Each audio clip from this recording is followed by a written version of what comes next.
Hello students, unit 4 की continuity में आज का टॉपिक है हमारा सेल्फ इंडक्शन यानी कि स्व प्रेरणा। Faraday's law of electromagnetic induction, विद्युत चुंबकीय प्रेरण का नियम आप सभी लोगों ने 12th क्लास में पढ़ा है। होता क्या है? Rate of change of flux is directly proportional to induced EMF but in opposite direction. Flux में परिवर्तन की दर प्रेरित विद्युत वाहक बल के समानुपाती होती है, परंतु दिशा विपरीत होती है। हमारा टॉपिक है सेल्फ इंडक्शन। सेल्फ इंडक्शन होता क्या है देखते हैं हम। अब इन 3 फिगर्स को देखिए। एक चालक कुंडली है ये वाली, ठीक है, जिसे हमने क्या किया, एक बैटरी से और की से जोड़ दिया। ये क्लोज का मतलब ये है कि हमने की लगा दी। ये सर्किट आपका ओपन नहीं है, ये पूरा सर्किट क्या है, क्लोज है। तो एक चालक कुंडली को हमने बैटरी और की से कनेक्ट कर दिया। तो जब हम की लगाते हैं तो कुंडली में क्या फ्लो होने लग जाती है, करंट। और कुंडली में करंट फ्लो होती है तो इसके चारों तरफ क्या प्रोड्यूस हो जाता है, चुंबकीय क्षेत्र, मैग्नेटिक फील्ड। तो ये इसमें क्या प्रोड्यूस हो रहा है, मैग्नेटिक फील्ड, और ये मैग्नेटिक लाइन ऑफ फोर्स इसमें से निकल रही है। अब इसके फलस्वरूप क्या है कि जो कॉइल है, कॉइल से चुंबकीय फ्लक्स गुजरता है और ये जो धारावाही कुंडली है, धारावाही कुंडली से चुंबकीय फ्लक्स एसोसिएट हो जाता है। धारावाही कुंडली से क्या होता है, चुंबकीय फ्लक्स एसोसिएट हो जाता है। जब आपने की लगाई और इसमें करंट फ्लो हुई, करंट फ्लो होने के कारण इसके चारों तरफ आपके मैग्नेटिक फील्ड प्रोड्यूस हो गया और इसमें क्या हुआ, ये जो आपकी धारावाही कुंडली है इसमें से चुंबकीय फ्लक्स गुजरता है और धारावाही कुंडली से बद्ध होता है, एसोसिएट होता है। जब हम की लगाते हैं तो की लगाने से क्या होगा कि जो आपका धारा का मान है वो 0 से बढ़कर मैक्सिमम तक बढ़ जाता है। यह मैंने लिखा है ना, आई में वृद्धि। तो यहाँ पर जब हमने की लगाई हुई है तो ये धारा का मान 0 से मैक्सिमम तक बढ़ता है और उसके परिणाम स्वरूप क्या होता है कि जो चुंबकीय फ्लक्स का मान है वो भी 0 से मैक्सिमम तक बढ़ेगा। जब धारा का मान बढ़ेगा तो क्या होगा, चुंबकीय बल रेखाओं में वृद्धि होगी, उससे एसोसिएटेड फ्लक्स में वृद्धि होगी। तो जब धारा का मान 0 से मैक्सिमम तक जा रहा है तो चुंबकीय फ्लक्स का मान भी 0 से मैक्सिमम की तरफ जाएगा।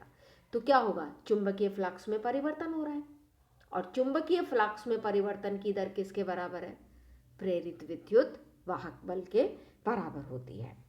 तो इसमें क्या होगा, एक प्रेरित विद्युत वाहक बल प्रेरित हो जाता है, परंतु उसकी दिशा क्या है, इसकी दिशा क्या होगी लेंथ के अनुसार, कि जो कुंडली है, कुंडली में प्रेरित विद्युत वाहक बल की दिशा इस प्रकार होती है कि वो जो इससे एसोसिएटेड मैग्नेटिक फ्लक्स के परिवर्तन का विरोध करे, यानी कि उसकी अपोजिट डायरेक्शन में। अब अगर हम कुंजी हटा देते हैं, ये वाला सर्किट, कुंजी हटा दी तो ये सर्किट ब्रेक हो गया। सर्किट ब्रेक हो गया तो धारा का मान भी क्या हो गया, हट गया। तो अब धारा क्या होगी, मैक्सिमम से होगी। तो जब हम कुंजी खोलते हैं जब क्या होगा कि धारा शून्य करते हैं तो जो इससे एसोसिएटेड मैग्नेटिक फ्लक्स है वो अपनी मैक्सिमम वैल्यू से घटकर क्या हो जाएगा, 0 तक परिवर्तित होता है। क्योंकि जब आपने सर्किट को ओपन कर दिया तो करंट क्या हो गई, 0 हो गई। करंट 0 हो गई तो मैग्नेटिक फ्लक्स तो इससे एसोसिएट हो चुका है, तो वो मैग्नेटिक फ्लक्स क्या होगा, मैक्सिमम से घटकर 0 तक परिवर्तित होता है। और इस कंडीशन में भी फिर क्या होगा, विद्युत वाहक बल प्रेरित होता है और उसकी दिशा भी क्या होगी, उसकी दिशा भी संबद्ध चुंबकीय फ्लक्स के परिवर्तन का विरोध करेगी, यानी कि उसकी अपोजिट डायरेक्शन में होगी। तो ये वाला तो क्या है जब आपने की लगाई, और ये क्या है जब आपने की ओपन करी। तो दोनों केस में देखिए विद्युत वाहक बल की दिशा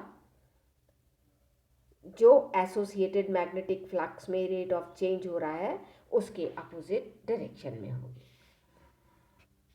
तो इसका मतलब क्या हुआ कि किसी कुंडली में प्रवाहित धारा के मान में परिवर्तन के कारण, अब इसमें कुंडली है, इसमें प्रवाहित धारा का मान में परिवर्तन यानी कि 0 से मैक्सिमम या मैक्सिमम से 0 परिवर्तन के कारण उसके द्वारा उत्पन्न चुंबकीय क्षेत्र तथा उससे एसोसिएट चुंबकीय फ्लक्स में परिवर्तन होता है और इसके परिणाम स्वरूप क्या होता है, विद्युत वाहक बल प्रेरित होता है। और ये जो इवेंट है ये क्या कहलाता है, सेल्फ इंडक्शन, स्व प्रेरणा।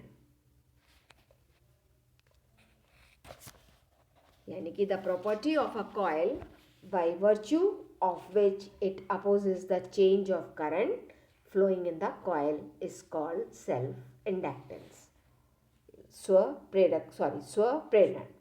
अब आपको क्या करना है, अब आपने को लेना है स्व प्रेरकत्व, सेल्फ इंडक्टेंस यानी कि स्व प्रेरण गुणांक।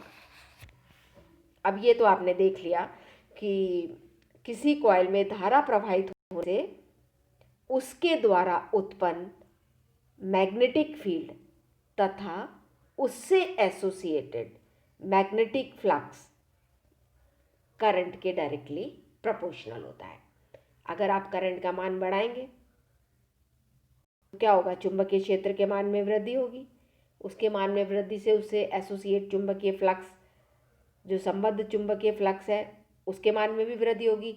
जैसे जैसे धारा का मान बढ़ता जाएगा चुंबकीय फ्लक्स के मान में भी वृद्धि होती जाएगी। यानी कि ये जो चुंबकीय फ्लक्स है आपका, ये phi is directly proportional to I. और जब हम फाई प्रोपोर्शनलिटी का साइन हटाते हैं तो एक कांस्टेंट आता है एल, और इस एल एक कांस्टेंट है जिसे हम क्या कहते हैं, स्वप्रेरणन गुणांक। क्या कहते हैं, स्वप्रेरणन गुणांक कहते हैं, self inductance of the coil. और according to Faraday's law of electromagnetic induction हमें मालूम है rate of change of flux यानी कि फ्लक्स में परिवर्तन की दर प्रेरित विद्युत वाहक बल के समानुपाती होती है, परंतु दिशा क्या होती है, विपरीत होती है। तो ये तो हमारे पास फैराडेज लॉ से E बराबर minus d phi by D t, और फाई बराबर क्या है हमारे पास, एल आई। तो जब हम इसमें इसकी वैल्यू रखेंगे तो हमारे पास क्या आ गया, E is equal to minus L d I by D t. तो एक तो इक्वेशन है हमारे पास फाई बराबर एल आई, और एक इक्वेशन है हमारे पास E बराबर minus L d I by D T. अब फाई बराबर एल आई, इस इक्वेशन से आप देखिए एल बराबर क्या हो गया, फाई अपॉन आई। तो अगर I बराबर 1 एम्पियर है तो L बराबर किसके हो गया, फाई का। तो इसका मतलब कुंडली का सेल्फ इंडक्टेंस यानी कि प्रेरकत्व L न्यूमेरिकली उस मैग्नेटिक फ्लक्स के मान के बराबर है जो कॉइल में एकांक धारा के प्रवाहित होने से संबद्ध होता है, एसोसिएट होता है। यानी कि जब हम धारा का मान 1 एम्पियर रखेंगे तो सेल्फ इंडक्टेंस ऑफ द जो कॉइल है वो किसके बराबर होगा, मैग्नेटिक फ्लक्स के मान के बराबर होगा जो कॉइल में एसोसिएट होता है। और फ्रॉम फेराडेज लॉ वाली इक्वेशन E बराबर minus L d I by D t, तो L बराबर क्या हो गया, E upon minus D I by D t. तो E तो क्या है, प्रेरित विद्युत वाहक बल, और minus D I by D T क्या होगी हमारे पास, minus D I by D T है कुंडली में धारा के डिक्रीज होने की दर, ह्रास की दर, यानी कि rate of decrease of current. तो अगर हम rate of decrease of current 1 ले लें, minus D I by D T की वैल्यू हम 1 ले लें, तो आपके पास किसके बराबर जाएगा, E बराबर आएगा। यानी कि जो rate of decrease of current है वो अगर 1 है तो जो self inductance of the coil, आपका कॉइल है, वो इंड्यूस्ड ईएमएफ के बराबर होगा।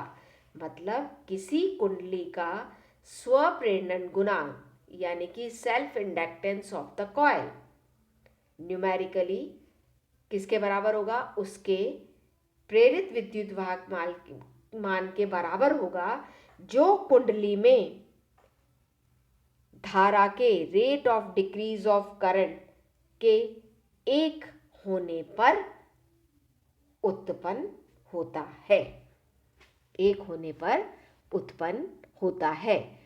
यानी कि coefficient of self induction L for a coil is numerically equal to the induced EMF when the rate of decrease of current in the coil is unity। और पहला क्या था कि the coefficient of self induction of a coil L is numerically equal to the magnetic flux linked with a coil carrying a unit current। अब आता है इसका unit. तो L की यूनिट एम्पियर सिस्टम में क्या होती है, हेनरी या वोल्ट सेकेंड पर एम्पियर या वेबर पर एम्पियर। तो ये है आपका सेल्फ इंडक्शन। अब मान लीजिए हमको एक छोटा सा टॉपिक है इसमें, self inductance of a solenoid, परिनलिका का स्वप्रेरकत्व निकालना, जो कि हम निकाल भी चुके हैं छोटी क्लासेस में। मान लीजिए L है परिनलिका की लंबाई, सोलोनाइड की लेंथ, A है उसका क्रॉस सेक्शनल एरिया, उसका क्षेत्रफल, N क्या है, नंबर ऑफ टर्न्स, फेरों की संख्या, और A उसमें प्रवाहित धारा। तो अगर कुंडली में I धारा प्रवाहित हो रही है तो परिनलिका के अंदर यानी कि सोलोनाइड के अंदर कितना चुंबकीय प्रेरण होगा, क्षेत्र होगा, B बराबर म्यू एन आई अपॉन L। अब अगर अंदर एयर भरी हुई है तो म्यू की बराबर म्यू 0 ले लेंगे, तो B बराबर क्या आ गया, म्यू 0 एन आई अपॉन L। अगर इसमें फेरों की संख्या n है हमारे पास, तो पहले तो हम ये निकालेंगे कि सोलोनाइड के प्रत्येक फेरे से संबद्ध चुंबकीय फ्लक्स, दोनों तरफ A से मल्टीप्लाई करो, BA बराबर क्या हो गया, mu N A I upon L। अब अपन को पूरे फेरों से लेनी है n फेरों के लिए, तो n फेरों के लिए क्या हो गया, NBA, तो ये चीज़ वैल्यू रख देंगे, तो आपके पास आ गया फाई बराबर mu N square A I upon L, but phi बराबर एल आई होता है, तो L बराबर क्या हो गया, फाई अपॉन आई। तो जो सोलोनाइड का सेल्फ इंडक्टेंस है वो कितना आ गया, म्यू एन स्क्वायर ए बाय L। तो ये तो है हमारा सेल्फ इंडक्टेंस। अब नेक्स्ट टॉपिक है हमारा अन्योन्य प्रेरण, म्यूचुअल इंडक्शन।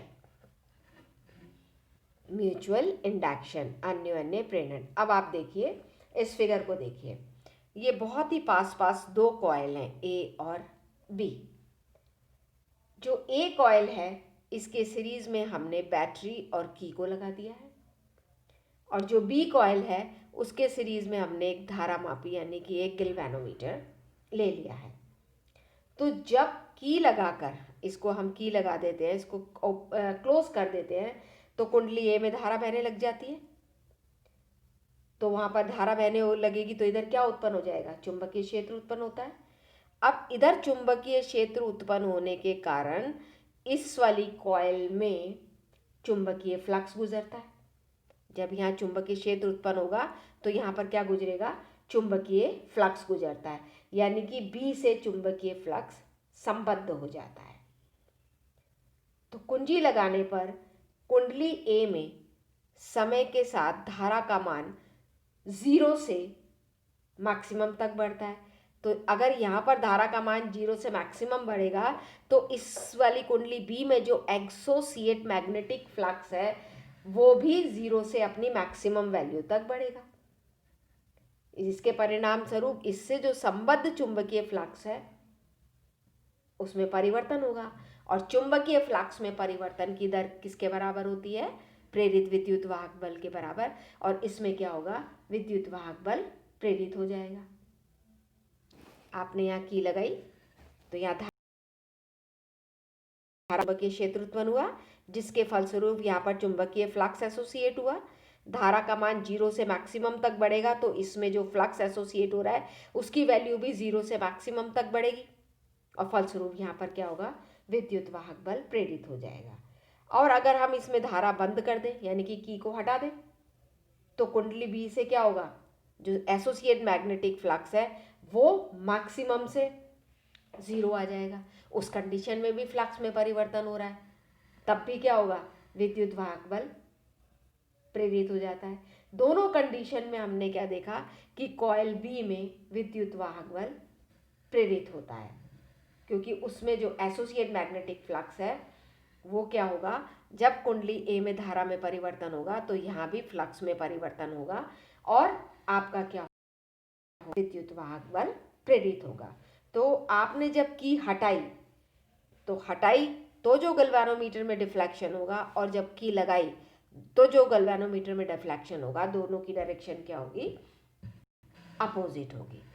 तो क्या हुआ कि जब किसी एक कॉइल या सर्किट में धारा परिवर्तित करने पर, धारा चेंज कर रहे हैं अपन, 0 से मैक्सिमम कर रहे हैं या 0 कर देते हैं एकदम से, तो उसके जो निकटवर्ती दूसरी कुंडली है, ये पास की कुंडली में, या जो परिपथ है उसमें भी क्या होता है? जो एसोसिएट मैग्नेटिक फ्लक्स है उसमें परिवर्तन होता है, जिससे दूसरी कुंडली या सर्किट में ईएमएफ इंड्यूस हो जाता है, और इस घटना को अपन क्या कहते हैं?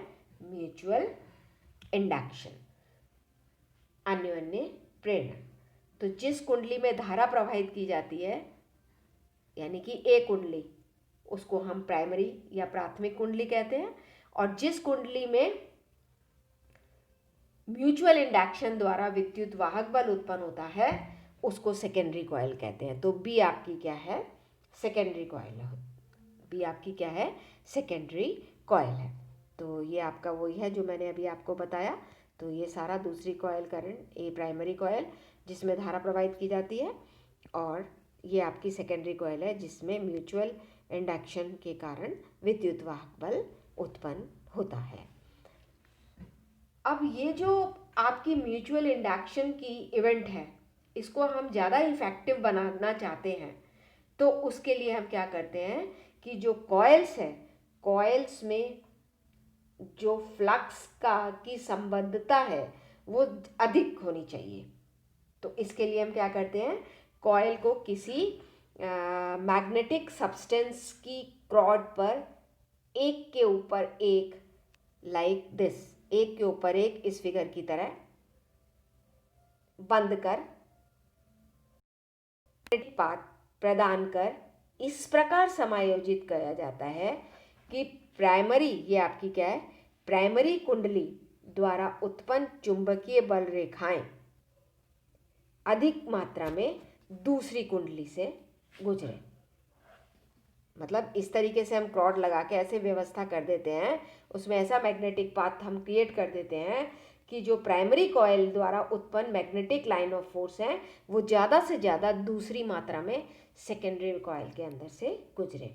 जैसे आपका ट्रांसफार्मर है, तो ट्रांसफार्मर की जो क्रिया है उसकी संरचना में भी इसी तरीके का स्ट्रक्चर होता है। अब आता है हमारा म्यूचुअल इंडक्शन कोफिशिएंट।